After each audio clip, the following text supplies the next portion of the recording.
Buen día, Elaine. Muchas gracias por invitarme a este espacio comunitario que se observa muchas veces en Venezuela también proyectos de este tipo y se incentiva desde el principio del proceso revolucionario bolivariano que vive actualmente todavía Venezuela.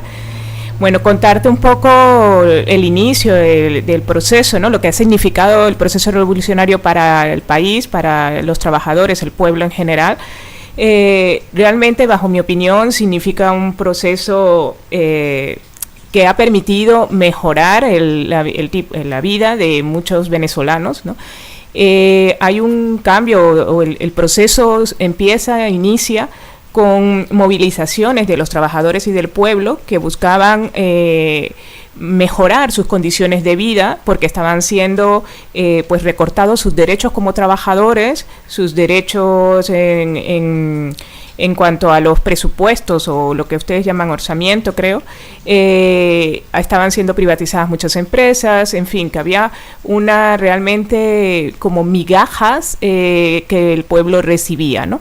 Entonces hay una movilización del pueblo, de los trabajadores, que permite que Chávez, que definitivamente era un líder y que supo agrupar a la izquierda y a muchos gremios y asociaciones bajo un mismo objetivo, que era salir de esa influencia imperialista, permitió que Chávez llegara al poder, y eso significó que mejoraran las condiciones a nivel de educación, salud, vivienda. O sea, no son datos sueltos, no son datos del gobierno, son datos que, por ejemplo, la UNESCO ha certificado como territorio libre de analfabetización.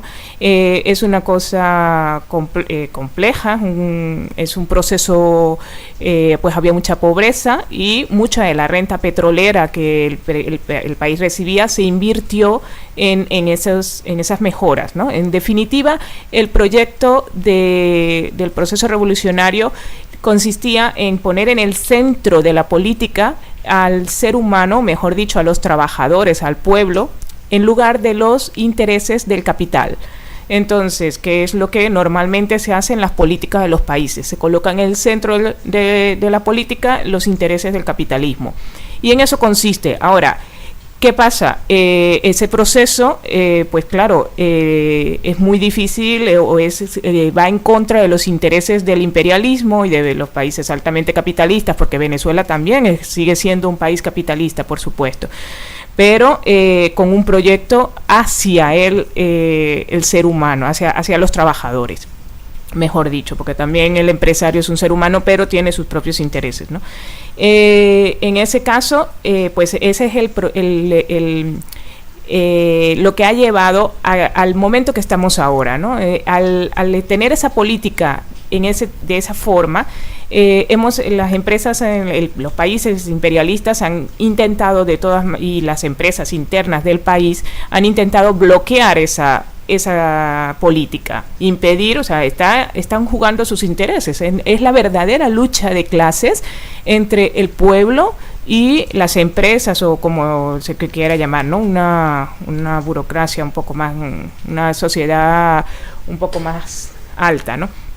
Entonces, esa lucha de clases es lo que está llevando ahora en los momentos más dramáticos, porque pues es verdad que en estos momentos Venezuela está presentando graves problemas económicos y sociales en los cuales se está manifestando esa lucha.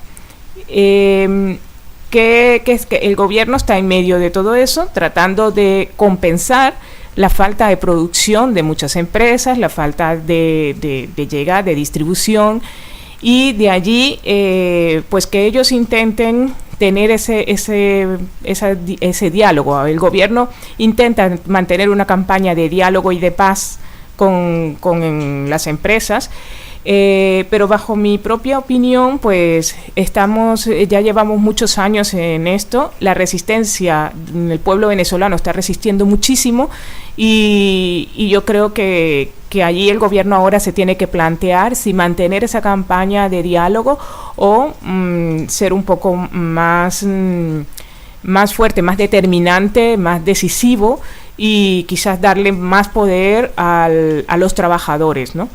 Entonces esa es la parte que viene, que está por venir ahora, que tienen que definir un poco hacia dónde va, que parte de eso lo están tratando de hacer con una asamblea constituyente para saber hacia qué quiere también el pueblo. Yo creo que el gobierno tiene claro que tiene dos caminos: mantener la situación que tiene ahora, intentando luchar por ese diálogo, o ser un poco más determinantes, ¿no? Y eso es lo que está haciendo, preguntándole al pueblo qué es lo que quiere con la asamblea constituyente.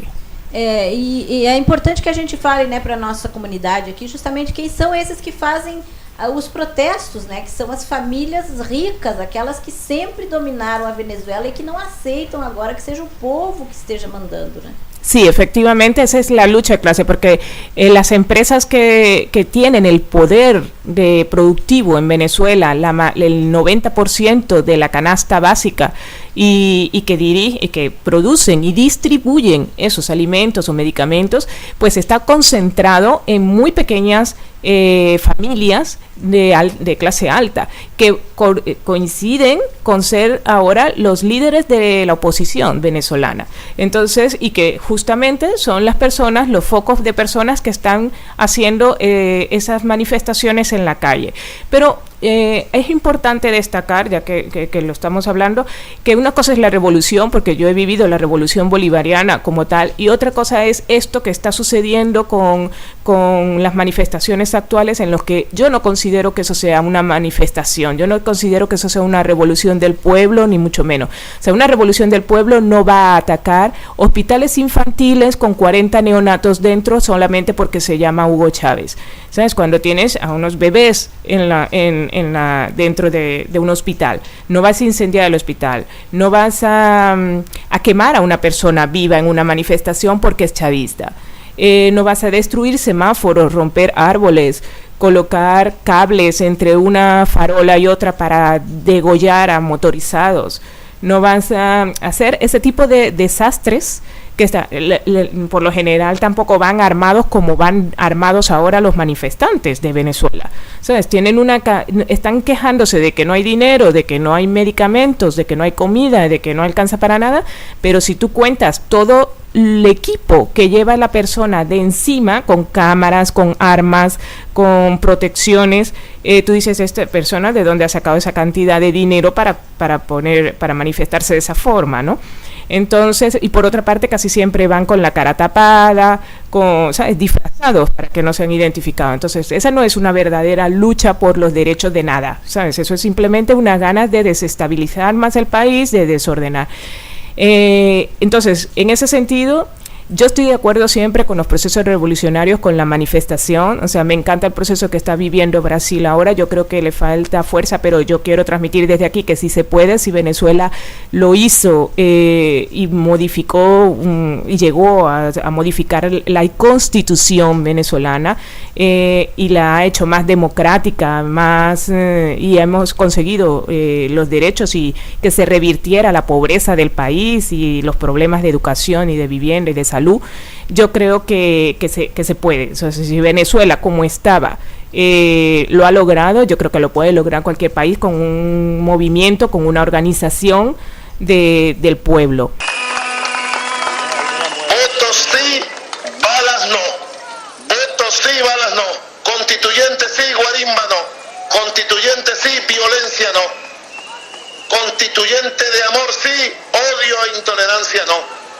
Allí está el centro de la decisión que estamos tomando, la constituyente. Le doy las gracias a la Comisión Constituyente, al profesor Aristóbulo, tremenda explicación que está dando. Vamos a constitucionalizar la misión de alimentación para que nadie se la pueda quitar nunca a nuestro pueblo. Vamos a constitucionalizar los comités locales de abastecimiento y producción como instancia de economía local de la familia y de la comunidad. Y vamos a constitucionalizar todas las misiones y grandes misiones que creó Chávez. La gran misión Vivienda Venezuela, la misión Barrio Adentro, la gran misión Barrio Nuevo, Barrio Tricolor, la misión Transporte, todas. Vamos a un gran proceso democrático, libre, constituyente sí, constituyente ya. Que Dios los bendiga, que viva el pueblo de Venezuela, que viva la constituyente.